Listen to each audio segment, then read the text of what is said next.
कहीं भी मैंने जहां तक देखा है, कहीं भी ऑपरेशन होते हैं, ये ऑपरेशन कोडवर्ड से जाने जाते हैं। ऑपरेशन सिंदूर यानी हमारी संस्कृति में, कल्चर में इसको एक महत्व है। पहले हमने कहा था सर्जिकल स्ट्राइक, आज इस बार सिंदूर कहा था। जिन हमारी भगिनों का सिंदूर ये आतंकवादियों ने पुश दिया था, वॉश आउट कर दिया था, उनका सिंदूर का बदला लेने के लिए ये सिर्फ आतंकवादियों पर टारगेट किया था। खुलेआम सपोर्ट नहीं किया पाकिस्तान को।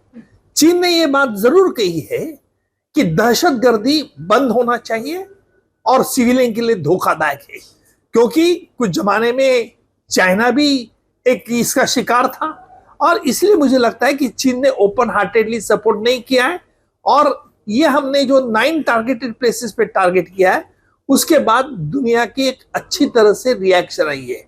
बहुत मोदी गवर्नमेंट ने बहुत सोचकर ये लिमिटेड टारगेटेड 9 को हिट किया है और आगे चल के देखता है कि अगर पाकिस्तान इस तरह से वापस दोबारा करेगा तो उसकी कीमत उसे बहुत बुरी तरह से चुकानी पड़ेगी। ये बहुत करारी झटका पाकिस्तान को मिलना बहुत जरूरी था।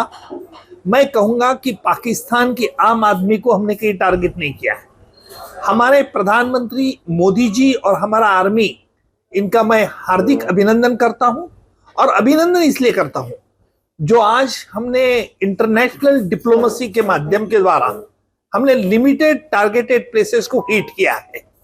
जहां तक मैंने 93 बॉम्बे बॉम्ब ब्लास्ट केस चलाई थी, 26/11 का आतंकी हमला चलाया, और उसी दरमियान उन आतंकवादियों ने ये साफ साफ हमें बताया था।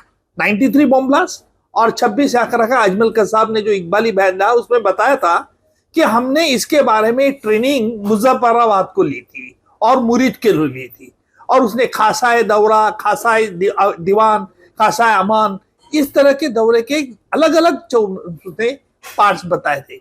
इसका मतलब ये है कि कई सालों से मैं देख रहा हूं कि आतंकवादियों को आर्मी ट्रेनिंग जो दी जाती थी, ये आतंकवादियों के मुजफ्फराबाद और मुरीद के, और जहां हमने 9 टारगेटेड प्लेसेस के उसमें, लेकिन जहां तक मुजफ्फराबाद और मुरीद के है, ये तो पहले से बहुत लॉन्ग स्टैंडिंग है।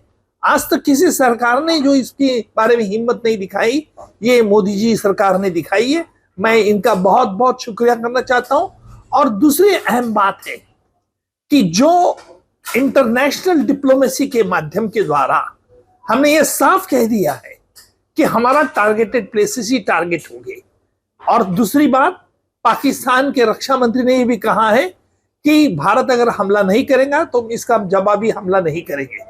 इसका मतलब साफ है कि पाकिस्तान को मालूमात हो गए है कि भारत किस प्रकार का कदम उठाना चाहता है। एबीपी माझा, उघडा डोळे बघा नीट।